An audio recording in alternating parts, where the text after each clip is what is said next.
What's up guys, Tony Tank here, and today I want to talk to you guys about what's coming to DCO. Now in case you've been living on a rock, there's going to be a lot of changes coming to this game, and I'm gonna have a little discussion. I'm gonna give you guys my opinion, and tell me what you think in the comments section. So the first thing that the major thing that's happening right now to DC Universe is that it's coming to Xbox One.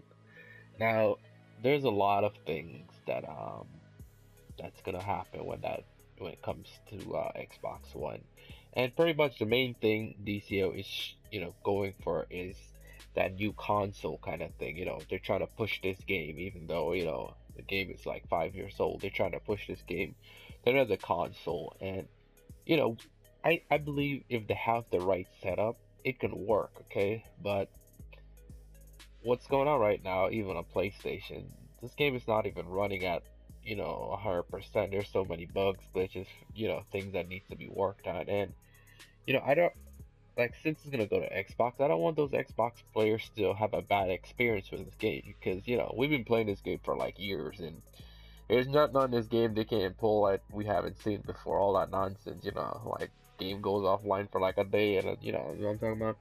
So I don't want I want them to actually fix majority of the stuff going on with this game, so it wouldn't, be that bad on Xbox. But I'm really glad that it's going to Xbox, so they can actually have, another income from another console, so they can actually go bigger on their budget, and they can maybe hire some more people for their staff, and maybe we can see bigger DLCs and more things implemented on this game, more ideal, and all that sort of things. So yeah, Xbox One, great idea, new console, new players, all that, awesome. Um, Next thing I want to talk to you guys about is the PC PS4 crossplay. Now, this has been in the works for months, and years, and yeah, it's been in the works for a while, and pretty much you can play with PC players can play with PS4, and PS4 players can play with PC players, and vice versa.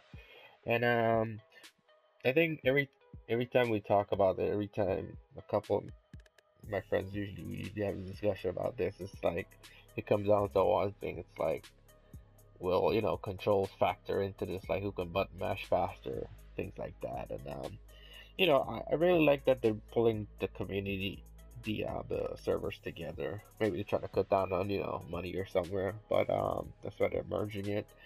And yeah, the idea is pretty cool that you can play with players that have been playing on the PC, and have a new experience, and definitely the game will be a lot bigger since everybody, it's like everybody's in one server, or actually two servers, the US and the Euro server.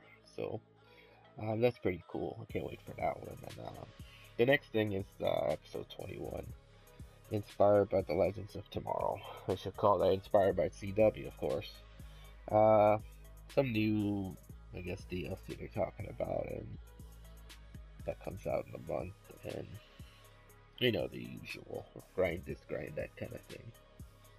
So that comes out next month. They have a couple story planned for the 2016, I'm guessing. So they have a new Superman storyline. They also finish. They have, I think, they have a raid that finishes in the city of Kandor. Um, they're gonna finish up the Halls of Power. So there's a finale to Halls of Power. They're gonna have a storyline with Harley Quinn, and so in the, I think yeah, they also finish up Amazon Fury at the end of the year too. So they're trying to wrap up all the storylines, and so yeah, that's what's coming 2016. So moving on, new power, water. You guys have been asking this from since day one you started playing this game. Wasn't it cool to have water? No, my opinion, I don't really like the idea of water. It's similar to ice, so I'm not really big a fan of water. So maybe you guys like water, maybe you don't, but water's coming this year, I'm guessing. Moving on, the fourth color palette. Now, this should have been on day one. I mean, give people the option to, change more of their character's color, of clothing and whatnot. So, you know, people won't look like, you won't see the same people running around, with the same gear and the same color, everything. Um, so that's coming. I hope they don't charge you. They probably will charge you. Probably more replay badges or something to unlock it. Or maybe you have to buy a slot or something in the marketplace as usual. That's how the microtransaction works, and that's how this game is the future of this game right here. Moving on, styles and gear unlocking. Now, again, this should have been day one.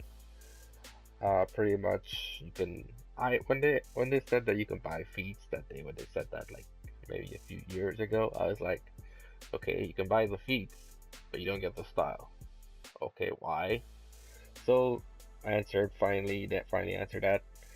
You can unlock styles and the gear unlocking. That's gonna be pretty cool, especially if you don't, want to put time in to run alts and all that nonsense. And that's pretty much the future of this game anyway. If they're running content, if they're dropping content every month, it's almost impossible to keep up with alts. So that's DCO solution, unlock gear for your alts and whatnot. So I think that is by far the biggest change. I think that's gonna um, thing on this game is gonna be, make this game a thing a little better. I think. So gear and style and gear unlocking coming, and the league recruitment tools. I think it pretty much you can recruit people easier and they clear up a whole bunch of things. I guess. If you open your inventory, there's some gifts, of course. They try to bribe you. Next. Yeah, that's it. I think those are all the changes coming for 2016. Now, I believe they're gonna drop a few PvP gears somewhere in between, uh, somewhere between there. But I don't know the exact date. They didn't say the exact date, but they probably will drop maybe PvP gear before the year's out. So to all those PvP players. Um, so yeah, that X game coming to Xbox, great idea.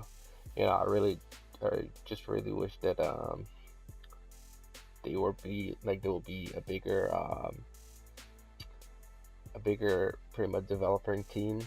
So because it's gonna be overwhelming. There's the U.S. server, which is now Xbox.